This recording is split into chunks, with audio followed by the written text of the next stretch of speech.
Hello friends, मैं Sakaldeep Kumar SK mathematics YouTube में आपका स्वागत है।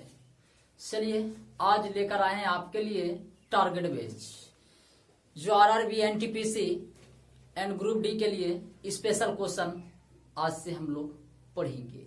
जो मुख्य इंपॉर्टेंट क्वेश्चन जो पूछने का संभावना बहुत है, वही सब आज से टारगेट बेस्ड में हम लोग पढ़ेंगे और देखने नहीं भूलिएगा, ताकि आज का क्वेश्चन आपका एग्जाम का रिलेटेड पढ़ेंगे जो अक्सर कई बार पूछे जा चुके हैं। तो चलिए हम लोग पढ़ेंगे।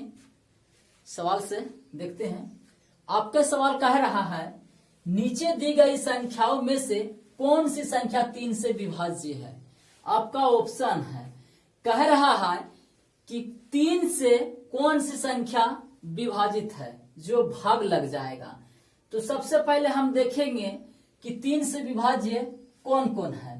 तो अक्सर बच्चे क्या करते हैं एग्जाम में, 3 से इसको भाग देने लगते हैं, 3 से इसको भाग देते हैं, 3 से इसको भाग देते हैं, 300 इसको भाग देते हैं। पता नहीं चल पाता है कि 3 से किसको भाग दे। तो आप सोच में मत पड़िएगा, जल्दी से कैसे एग्जाम में करेंगे आपको चलिए आइए बताते हैं।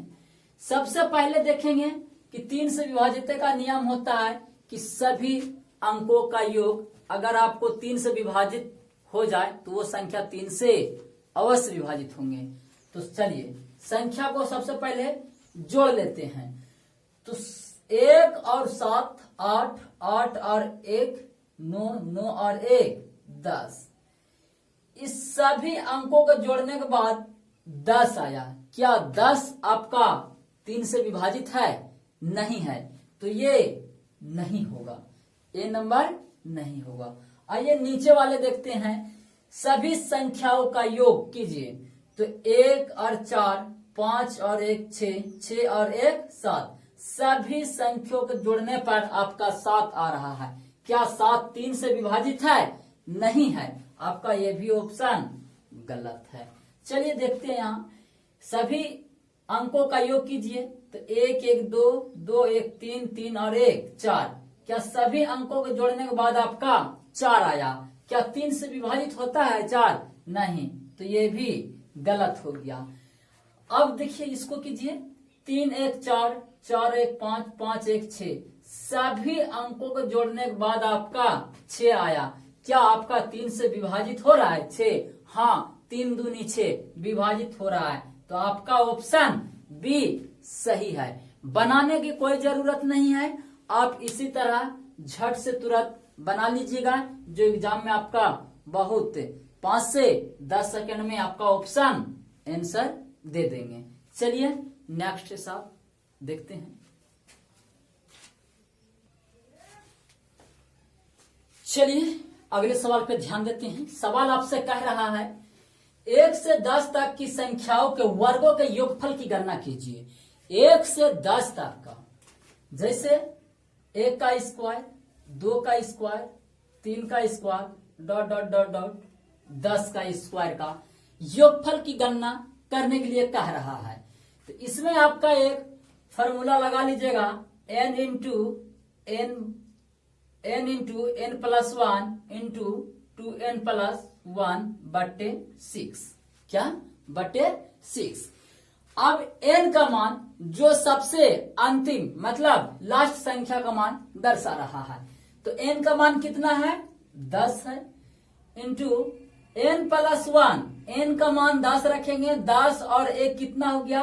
11 हो गया। फिर इंटू 2 है, n का मान 10, तो 10 दूना 20, 20 और 1 21 अब बटे 6। अब कटा छटा दीजिए। तो 3 से कटाएंगे 3 दूनी 6, 3 7 21, 2 से कटाएंगे 5, तो 11 5 55 और 55 7 385 आपका आंसर, आपका ऑप्शन नंबर सी करेक्ट। समझ गए फ्रेंड्स? चलिए अगला सवाल ध्यान देते हैं।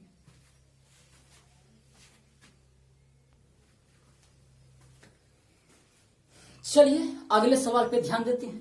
सवाल आपसे कह रहा है कि 56 और 84 दोनों का दूसरा सबसे बड़ा गुणनखंड क्या है। दूसरा सबसे बड़ा गुणनखंड हमसे पूछ रहा है कि दूसरा सबसे बड़ा गुणनखंड क्या है। पहला गुणनखंड भी नहीं, अंतिम गुणनखंड भी नहीं, तीसरा भी गुणनखंड नहीं, हमसे पूछ रहा है दूसरा गुणनखंड क्या है। तो चलिए कैसे बनाते हैं थोड़ा सा ध्यान दीजिएगा। कुछ सोचने और समझने वाले भी सवाल हैं जिसमें से कि अक्सर बच्चे एग्जाम में गलत बना देते हैं, लेकिन आज के बाद कभी गलत नहीं बनाएंगे, थोड़ा सा ध्यान दीजिएगा। 56 और 84 का दोनों का दूसरा सबसे बड़ा गुणनखंड क्या है? तो सबसे पहले हम 56 का गुणनखंड निकाल लेते हैं। तो बोलिए, अगर 2 इंटू कितना 28, ये आपका एक गुणनखंड हो गया। दूसरा 4 इंटू 14, ये 28 दूनी 56, 14 के 56।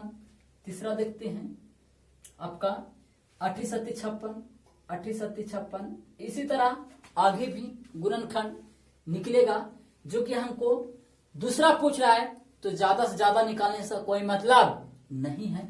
उसी तरह 84 में देखेंगे आपका 2 से कितना बार में, 42 बार में। फिर तीसरा देखेंगे 3 से कटता है, 3 से देखिए तो 3 से हो गया आपका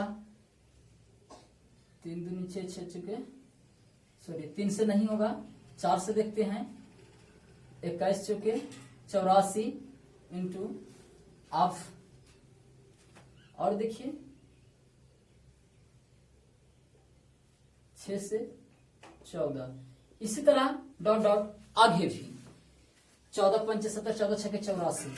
आपसे पूछ रहा है कि दूसरा गुणनखंड क्या होगा, दूसरा गुणनखंड क्या होगा।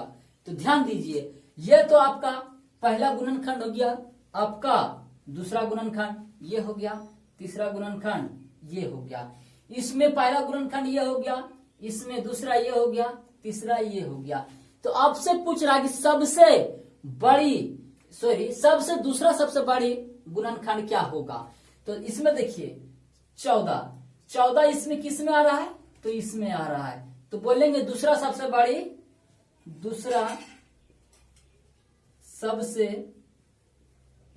बड़ी गुणनखंड है आपका 14। क्या है? 14। ऑप्शन नंबर बी सही है। ध्यान दीजिएगा थोड़ा सा, दूसरा गुणनखंड पूछ रहा है तो पहला गुणनखंड ये हो गया, दूसरा ये गुणनखंड हो गया, उसी तरह तीसरा ये हो गया। तो दूसरा भी देखना है, दोनों का पूछ रहा है कि दोनों का दूसरा सबसे बड़ा गुणनखंड क्या होगा। तो बोलेंगे सर आपको यहाँ तो 4 और 21 भी हो सकता था, लेकिन नहीं। क्यों? क्योंकि इसमें मिल ही नहीं रहा है। तो चलिए, इसमें भी 14 चुके 56 है, 14 है, यहाँ भी 14 है। चलिए, दूसरा सबसे बड़ी गुणनखंड आपका 14 हो गया, क्योंकि यहाँ 21 नहीं है। यहाँ अगर 21 रहता तो आपका दूसरा गुणनखंड 21 हो जाता, लेकिन 21 नहीं है, यहाँ दूसरा क्या है? 14 है। तो आपका 14 किस में है? इसमें है। तो आपका दूसरा गुणनखंड 14 सबसे दूसरा बड़ी गुणनखंड हो जाएगा। समझ गए? चलिए अगला देखते हैं।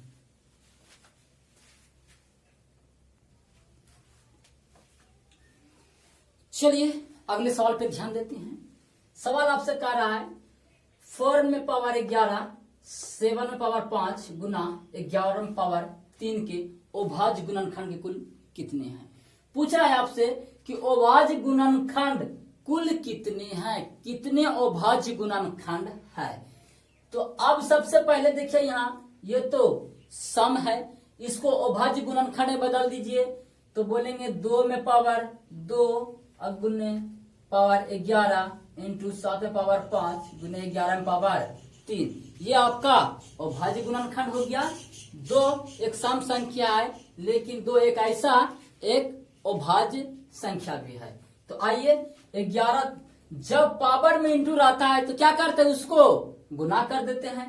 तो बोलेंगे कितना, 2 में पावर 22 गुना 7 में पावर 5 गुना 11 में पावर 3। आइए, अब ये भी अभाज्य संख्या में बदल गया, ये भी अभाज्य संख्या में बदल गया, ये भी अभाज्य संख्या में बदल गया। तो चलिए, आपसे क्वेश्चन पूछ रहा है कि अभाज्य संख्या गुणनखंड कुल कितने हैं, कुल कितने हैं। तो जब इंटू में रहे तो पावर को क्या करना है, जोड़ देना है। क्या करना है? जोड़ देना है। तो बोलेंगे 22 + 5 + 3, कौन कौन?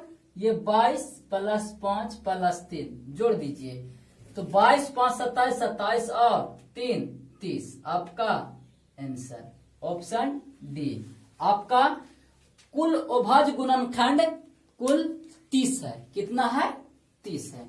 चलिए अगले सवाल पर ध्यान देते हैं।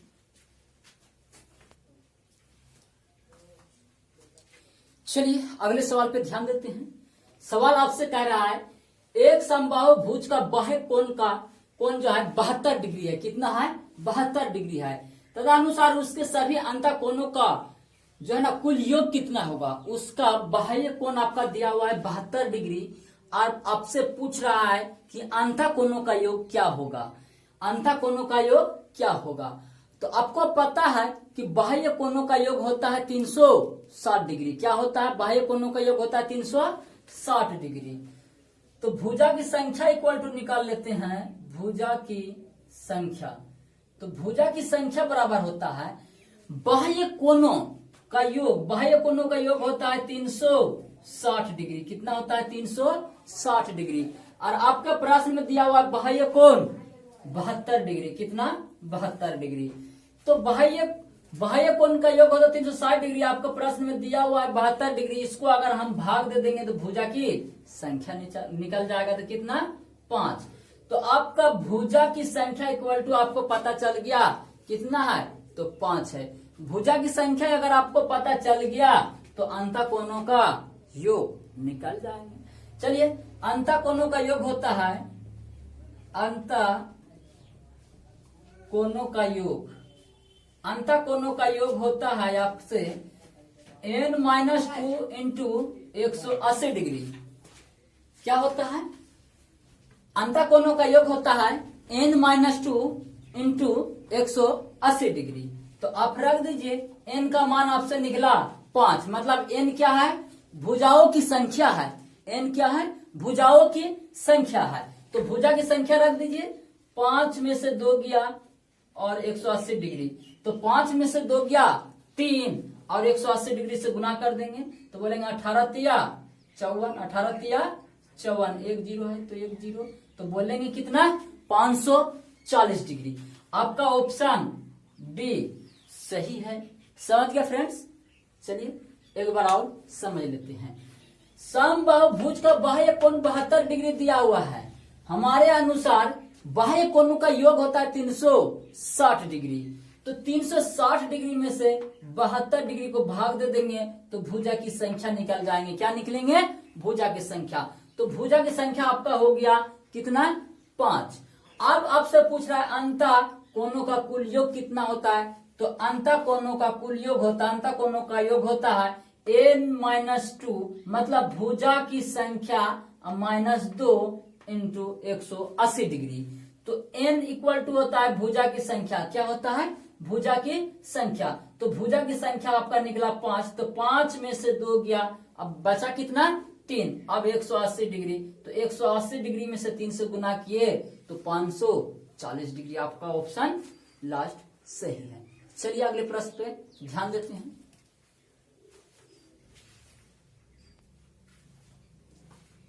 आइए अगले सवाल पे ध्यान देते हैं। सवाल आपसे कह रहा है एक आदमी बगीचे में 5184 संतरा के पेड़ ऐसे बोता है कि एक पंक्ति में जितने संतरे हैं उतने पंक्तियां हैं। बगीचे में कितने पंक्तियां हैं?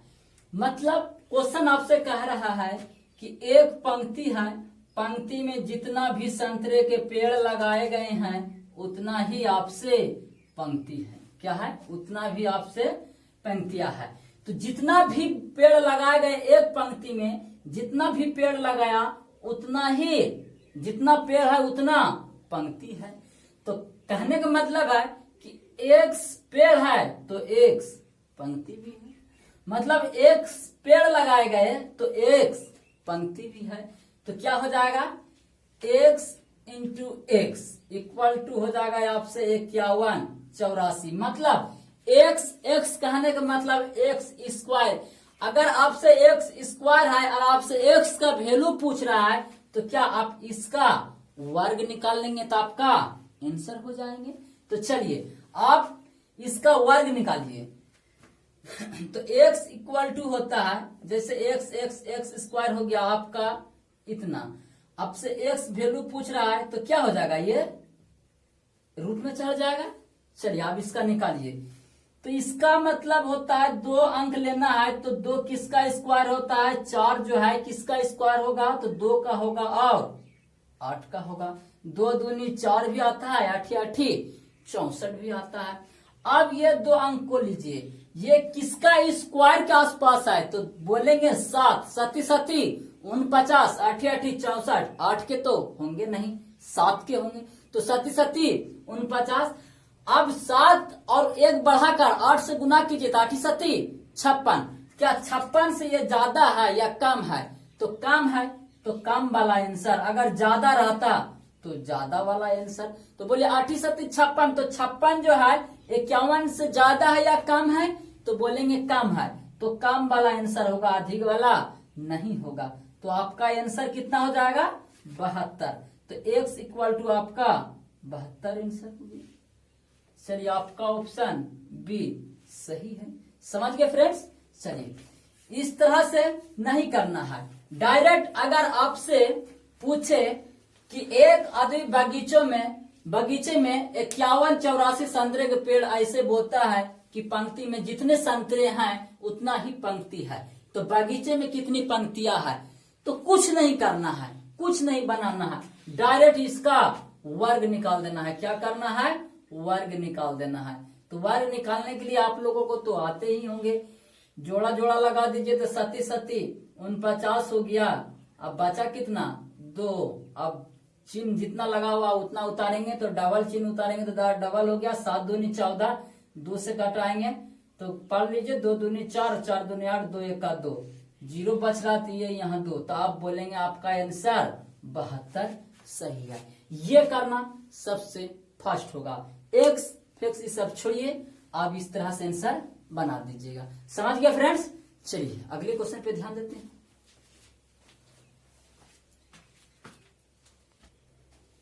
चलिए अगले सवाल पे ध्यान देते हैं। सवाल आपसे कह रहा है 10 21 5 1 3 17 19 2 की रेंज अज्ञात कीजिए। रेंज मतलब परिसर। परिसर क्या होता है, जो सबसे अधिक रहे और जो सबसे कम रहे उसी को अंतर को हम रेंज कहते हैं। क्या कहते हैं, उसी को अंतर को हम रेंज कहते हैं। तो चलिए फट से बना लेते हैं। सबसे अधिक देखिए इसमें कितना है, तो सबसे अधिक देखते हैं 21 है, तो 21 हो गया। अब देखते हैं सबसे कम कौन है, तो सबसे कम 1 है, तो इसको अंतर कर दीजिए। तो आपका ऑप्शन बी सही है, ऑप्शन नंबर बी। रेंज का मतलब होता है परिसर। परिसर का अर्थ होता है जो अंक सबसे बड़ा रहे और उसी में से जो अंक आपका सबसे छोटा रहे उसी को अंतर करना है। क्या करना है, उसी को अंतर करना है। जैसे आपको दिखाया गया है कि इसका रेंज ज्ञात कीजिए, तो सबसे अधिक है 21 और सबसे छोटा है 1, इसी को अंतर आपका आंसर कर देना है लिखकर। समझ गए। चलिए अगला ध्यान देते हैं। आइए सवाल पे ध्यान देते हैं। सवाल आपसे कह रहा है कि निम्न चार्ट रेस्टोरेंट XYZ में होने वाली विभिन्न खाद्य पदार्थ की बिक्री की जानकारी देता है। ये क्या है, XYZ जो है इसको रेस्टोरेंट में बिक्री की जानकारी देता है कि रेस्टोरेंट की कुल बिक्री 35 लाख रुपये थी, तो सैंडविच की बिक्री से कितनी आय प्राप्त हुई। आपका टोटल अमाउंट दिया हुआ है कि कुल बिक्री, जो इसका कुल बिक्री है 35 लाख रुपया है। कितना है, 35 लाख रुपया है। टोटल आपका 35 लाख रुपया दिया हुआ है। आपके अनुसार टोटल XYZ में रेस्टोरेंट में कुल 100 रुपये है। आपसे पूछ रहा है कि सैंडविच का मान अज्ञात कीजिए। तो सैंडविच में कितने प्रतिशत, तो कहेंगे 20%। कितने प्रतिशत, 20%। कटा दीजिए तो 20 5 100 5 7 35, तो बोल सकते हैं कि 7 लाख रुपया आपका आंसर सैंडविच में खर्च होता है। किसमें, तो सैंडविच का आय आपका हो गया 7 लाख रुपया। समझ गया फ्रेंड्स। एक बार और देख लेते हैं। निम्न चार्ट जो है रेस्टोरेंट का XYZ में होने वाली विभिन्न बिक्री की जानकारी देता है। यह जो है आपका पाई चार्ट विभिन्न रेस्टोरेंट का बिक्री की जानकारी देता है। जैसे पिज्जा का 15%, सैंडविच का 20, चीज का 5, डोनेट का 20। इसी तरह से आपका सभी का अलग अलग तरीका से आपका बिक्री की जानकारी देता है। आपसे कह रहा है कि 35 लाख रुपया थी क्या रेस्टोरेंट के कुल बिक्री 35 लाख हमारे अनुसार 100। अब आपसे पूछ रहा है सैंडविच पूछे तो सैंडविच से गुना, पिज्जा पूछे तो पिज्जा से गुना, बर्गर पूछे तो बर्गर से गुना। आपको जो चीज भी पूछे उसी से गुना कर देना है। इसी तरह एग्जाम में आते हैं बड़ा प्रश्न, बच्चे क्या करते हैं, डर जाते हैं और आगे बढ़ जाते हैं। तो फ्रेंड्स डरने की कोई बात नहीं है, बहुत आसान है और बहुत शॉर्ट है। सिर्फ दिखने में बड़ा है, बनाने में तो 5 से 10 सेकंड ही काफी है इसके लिए।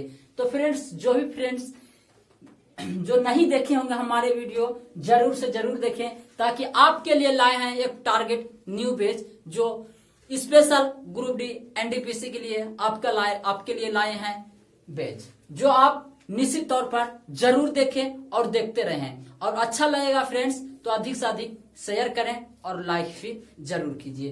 तो चलिए फिर अगला क्वेश्चन पे ध्यान देते हैं। चलिए फ्रेंड्स अगले सवाल पे ध्यान देती हैं। सवाल आपसे कह रहा है वह छोटी से छोटी संख्या ज्ञात कीजिए, मतलब वह छोटी से छोटी संख्या ज्ञात कीजिए जिसको 1456 में जोड़ने पर यहाँ 6, 5 और 4 से पूर्णतः विभाजित हो जाए।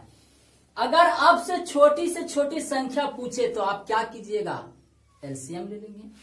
तो वह छोटी से छोटी संख्या ज्ञात कीजिए जो 1456 में जोड़ने पर यहाँ इतना से पूर्णतः विभाजित हो जाए। तो एलसीएम किसका, तो 6, 5, 4 का। 6, 5, 4 का एलसीएम आपका बता दीजिए तो 60 होगा। कितना होगा, 60 होगा। 6, 5, 4 का एलसीएम 60 होगा। अब 60 को देखिए क्या करना है, ये 6, 5, 4 को एलसीएम आपका 60 आया है। अब कह रहा है कि 6, 5, 4 से पूर्णतः विभाजित हो जाए। तो कैसे करेंगे पूर्णतः विभाजित, कोई लड़का करता है 6 से भाग देते हैं, फिर 5 से भाग देते हैं, फिर 4 से भाग देते हैं, पता नहीं चलता है कितना जोड़ना है कितना नहीं जोड़ना है। तो वैसे नहीं बनाना है, सभी को एलसीएम ले लेना है। क्या करना है, एलसीएम ले लेना है और एलसीएम जितना भी निकले उसको भाग दे दीजिएगा। उसको क्या करना है, भाग दे दीजिएगा। तो 60 को 1456 को भाग दे दीजिए 60 से, तो बोल दीजिए कितना, 2 बार में 120 हो गया, 5, 2 ये तो गया 0, इधर से 6। अब फिर कितना बार में कटेंगे, 6 चौके 24, मतलब 6, 1, 16 बचा। आपका शेषफल 16। बच्चा यहाँ आकर भी गलत कर देते हैं कि 16 आपका आंसर आपका डी, लेकिन नहीं, ये गलत है। आपसे प्रश्न में कह रहा है कि वह छोटी से छोटी संख्या ज्ञात कीजिए जिसको 1456 में जोड़ने पर, क्या जोड़ने पर, ये तो 16 आपका शेषफल निकला। और एग्जाम में बच्चे 16 मारकर आ जाते हैं, लेकिन आपसे कह रहा है कि जोड़ने पर कौन सी संख्या जोड़ेंगे जो पूर्णतः 6, 5, 4 से विभाजित हो जाएंगे। तो ध्यान दीजिए आपका ये अधिक निकाल कर आया 16, इसमें और कितना जोड़ेंगे जो पूर्णतः 60 से विभाजित हो जाएंगे। तो इसको डायरेक्ट घटा दीजिए, अंतर कर दीजिए, तो अंतर आपका हो गया 44 का। 60 में से 16 को घटा दीजिए, क्या करेंगे, 60 में से 16 को घटा देंगे तो आपका 44 आंसर। 16 अधिक आया, कितना जोड़ेंगे, तो 44 और जोड़ेंगे जो 60 से पूर्णतः विभाजित हो जाएगा। जब 60 से पूर्णतः विभाजित हो जाएगा तो 6, 5, 4 से पूर्णतः विभाजित हो जाएगा। तो जोड़ने वाली संख्या कौन सी है, तो बोलेंगे 44, ये सही है। समझ गए फ्रेंड्स। चलिए अगले सवाल पे ध्यान देते हैं। आइए, सवाल बड़ी जबरदस्त है। एक छात्र को परीक्षा में उत्तीर्ण होने के लिए 40% अंक लाने थे। कोई भी स्टूडेंट एग्जाम दे रहे हैं तो वह उत्तीर्ण के लिए 40% के अंक लाना जरूरी था। उसने 133 अंक लाए। क्या 133 अंक लाए तथा वह 67 अंकों से अनुत्तीर्ण घोषित किया गया। तो कुल पूर्णांक क्या था? तो कुल पूर्णांक क्या था? तो ध्यान दीजिए, उत्तीर्ण, क्या उत्तीर्ण, इधर भी उत्तीर्ण है और इधर भी उत्तीर्ण है। एक छात्र को परीक्षा में उत्तीर्ण होने के लिए 40% अंक लाना जरूरी है। आपको 40% पूरा दिया है तो क्या ये उत्तीर्ण हो गया? हुआ कि नहीं हुआ? आपको उत्तीर्ण होने के लिए 40% अंक लाना जरूरी है, आपसे प्रश्न में कह रहा है। तो हम आपको 40% अंक ला दिए। अब ये तो उत्तीर्ण कहलाएंगे। अब पूछ रहा है कि उसने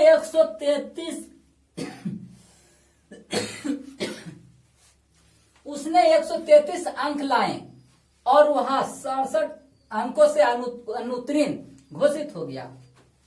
तो 67 अंकों से अनुत्तीर्ण हो गया मतलब फेल हो गया। तो अगर उसको पास कराना है तो 67 अंक और जोड़ देंगे।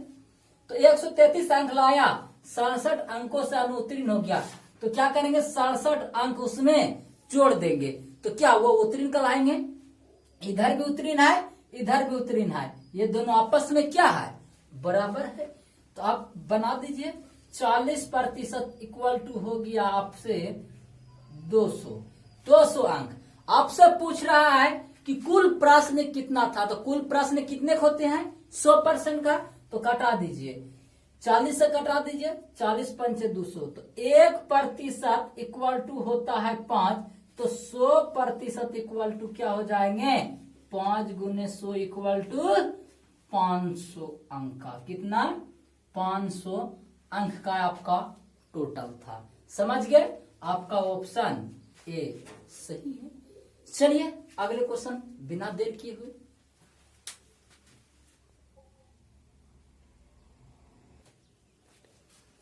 चलिए फ्रेंड्स अगले सवाल पे ध्यान देते हैं।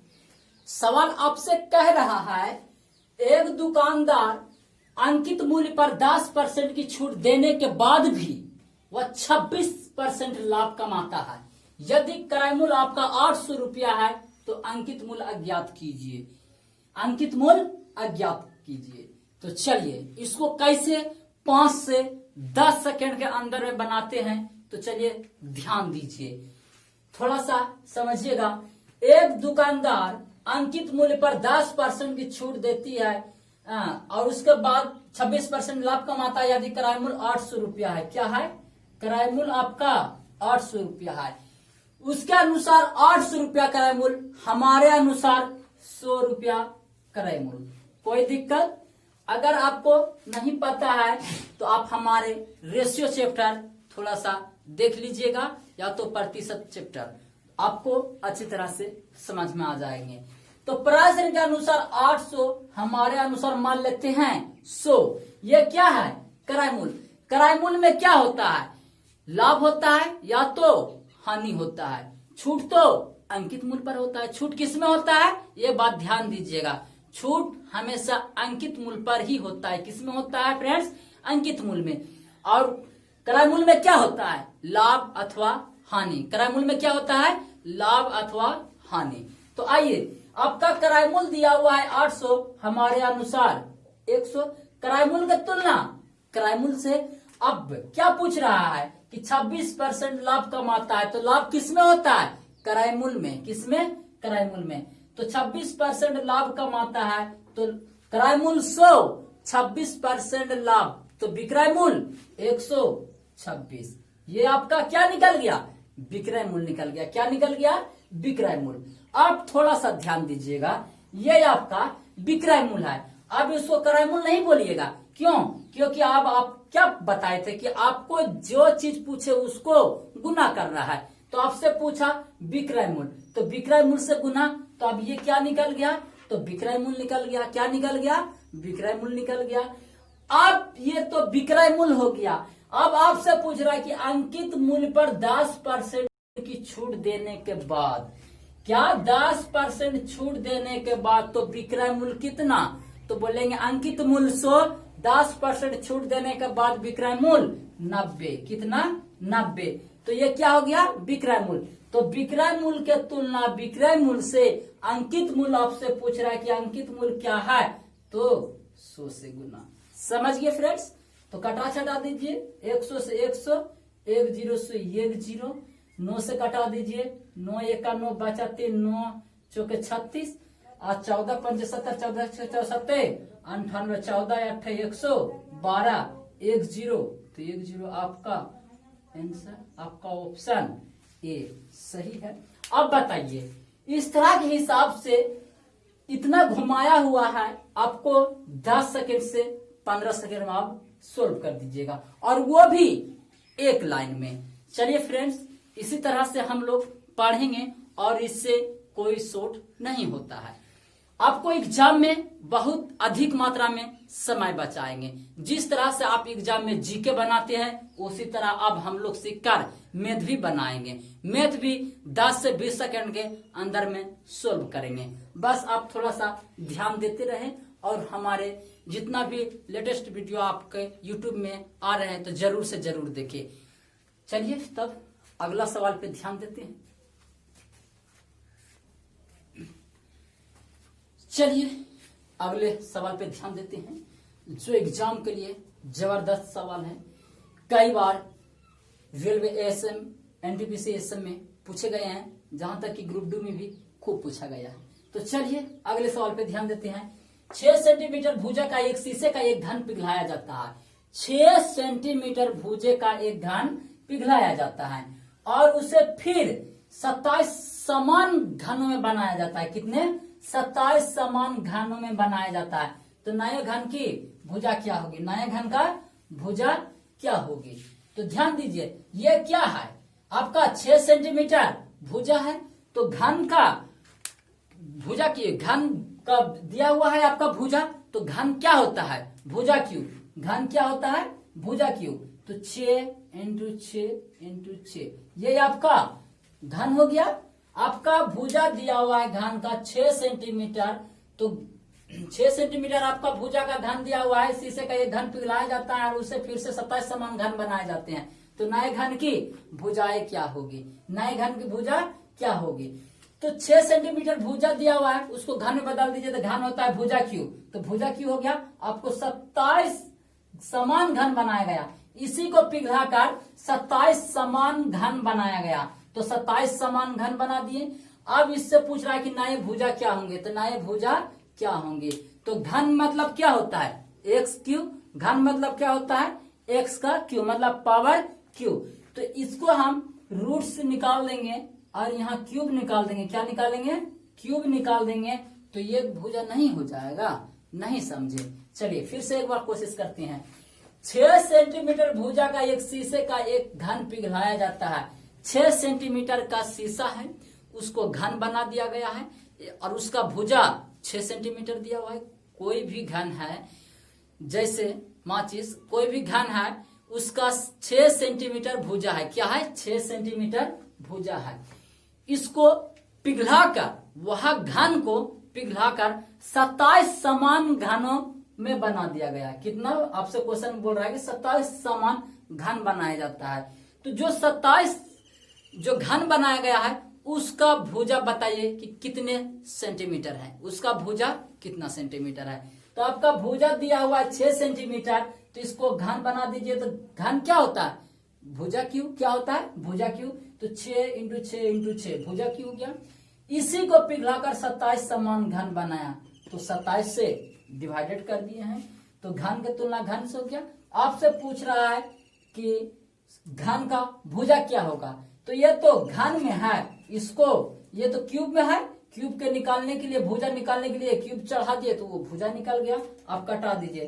3 दूनी 6, 3 से 9, 3 दूनी 6, 3 से 9, फिर ये 3 से 2 बार में। तो अब 1 2 3 है, तो क्यूब में 3 गो में से 1 बाहर हो जाएंगे, तो बोलेंगे कितना? 2 सेंटीमीटर आपका आंसर। आप समझ गए फ्रेंड्स? चलिए आपका आंसर सी। अगले क्वेश्चन पे ध्यान देते हैं। आइए अगले सवाल पे ध्यान देते हैं। एक वस्तु 12.5% लाभ पर 4500 रुपये में बेची गई। 12.5% लाभ पर 4500 रुपये में बेची गई, तो उसकी लाभ राशि कितनी है? उनकी लाभ राशि कितनी है? मेरे अनुसार क्रयमूल हो गया आपका 100, लाभ हो गया 12.5%। तो विक्रय मूल्य बता दीजिए। तो विक्रय मूल्य आपका कितना हो गया? 112.5 रुपये। कितना? विक्रय मूल्य कैसे निकालते हैं? क्रय मूल्य प्लस लाभ, विक्रय मूल्य क्रय मूल्य प्लस लाभ, दोनों का योग विक्रय मूल्य। चलिए आप समझ गए। अब आपसे प्रश्न में एक निश्चित राशि दिया हुआ है, कितना? 4500। कितना? 4500। 4500 क्या है? विक्रय मूल्य है। क्या है? 4500 रुपया में बेची गई। कितने रुपया में? 4500 रुपया में बेची गई।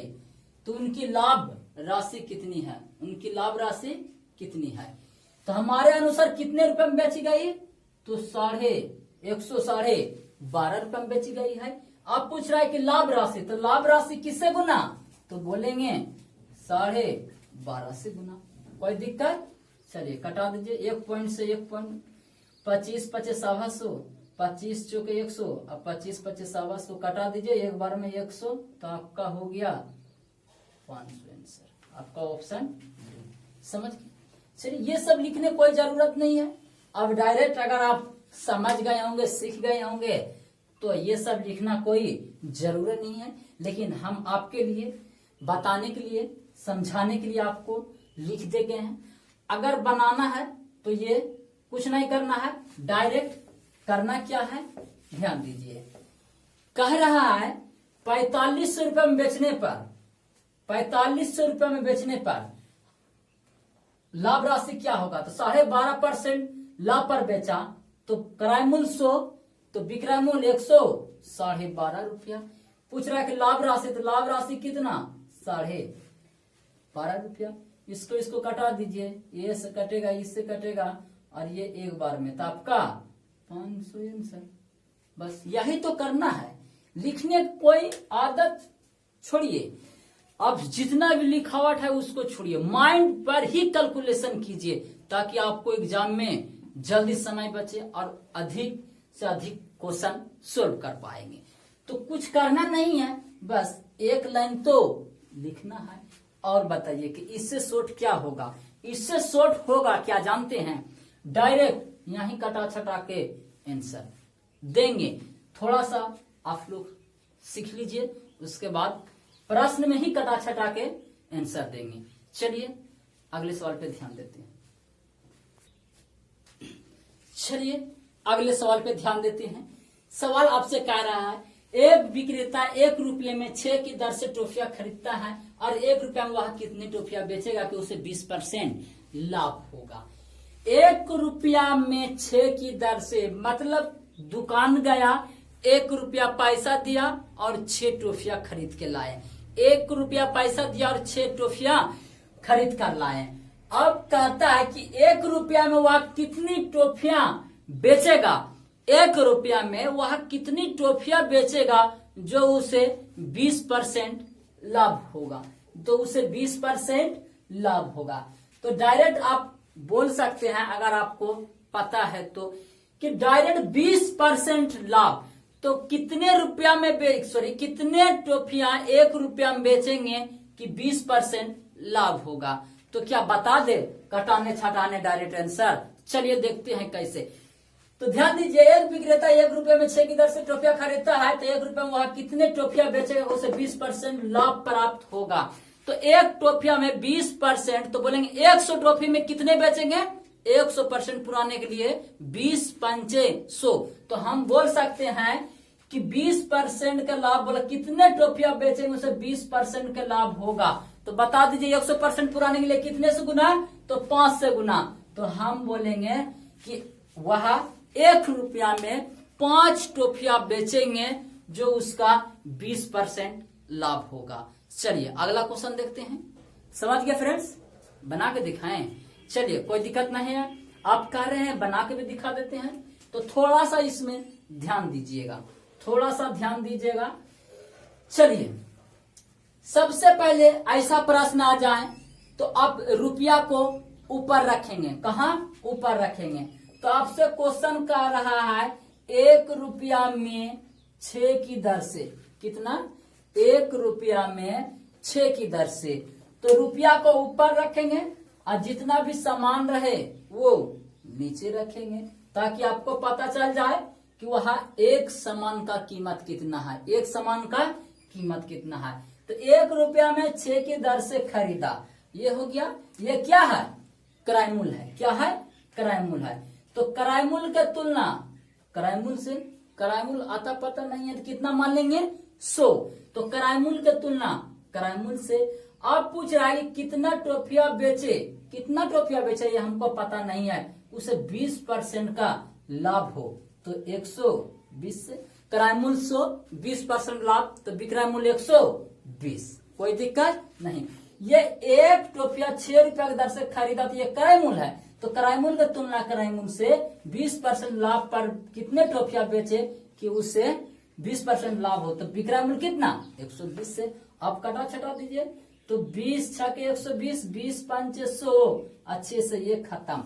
1 रुपया बचाकर ही रखना, क्यों, क्योंकि 1 रुपया में कितना टोफिया बेचेंगे, तो 1 रुपया में कितना टोफी बच रहा है, तो 5, तो हम बोल सकते हैं 1 रुपया में 5 की दर से टोफिया बेचेगी, कितना, 1 रुपया में 5 की दर से टोफिया बेचेगी। चलिए अगर जिसको पता चल गया तो डायरेक्ट आंसर क्लियर 1 सेकंड में, अगर जिसको नहीं पता चला तो 10 सेकंड में, कोई दिक्कत फ्रेंड्स।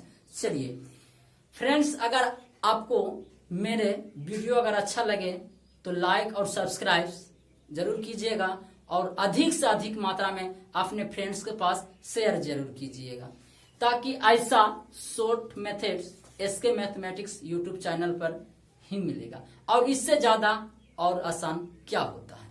चलिए अगले क्वेश्चन पे ध्यान देते हैं।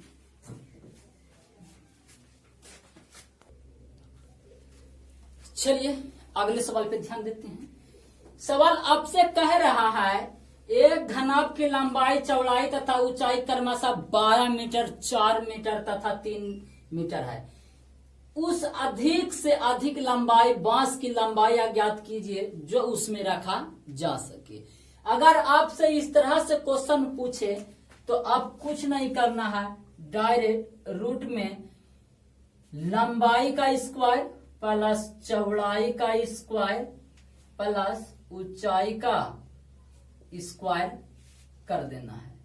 समझ गए फ्रेंड्स, क्या करना है, एक घनाभ की लंबाई, चौड़ाई तथा ऊंचाई दिया हुआ है 12 मीटर, 4 मीटर और 3 मीटर है। उस अधिक से अधिक लंबे बांस की लंबाई अज्ञात कीजिए जो रखा जा सके, मतलब विकर्ण, घनाभ का विकर्ण। तो घनाभ का विकर्ण क्या होता है, अंडर रूट लंबाई स्क्वायर प्लस चौड़ाई स्क्वायर प्लस ऊंचाई स्क्वायर। तो बना दीजिए, लंबाई आपका दिया हुआ है 12 सेंटीमीटर, तो 12 का स्क्वायर, चौड़ाई दिया हुआ है 4, तो 4 का स्क्वायर, ऊंचाई दिया हुआ है 3, तो 3 का स्क्वायर। अब 12 का स्क्वायर होता है 144, 4 का स्क्वायर होता है 16, 3 का स्क्वायर होता है 9। ये हो गया है आपका जाके 16 9 25 और 144 हो गया 69, तो आपका जाके हो गया 13 मीटर आंसर। कौन दिक्कत। चलिए ये इतना करना नहीं है, आप प्रश्न से ही देखेंगे। जब आपसे घनाभ दिया हुआ है और अधिक से अधिक मात्रा में लंबाई पूछ रहा है तो क्या करना है, इसका स्क्वायर, इसका स्क्वायर, इसका स्क्वायर निकाल कर और तीनों का जोड़कर उसको वर्ग निकाल देना है, डायरेक्ट आपका आंसर प्राप्त हो जाएंगे। तो चलिए आपको समझाने के लिए यहाँ बता दिए गए हैं, ऐसे ऐसे कर देना है। समझ गए फ्रेंड्स। चलिए आज के लिए यहीं तक, फिर नेक्स्ट कल लेटेस्ट वीडियो आपके लिए डालेंगे, देखना ना भूले। आपका एसके मैथमेटिक्स यूट्यूब में आपका स्वागत है, और अधिक से अधिक शेयर जरूर कीजिएगा फ्रेंड्स, और अच्छा लगेगा तो थोड़ा सा कमेंट भी जरूर कीजिएगा। चलिए तब तक के लिए थैंक यू।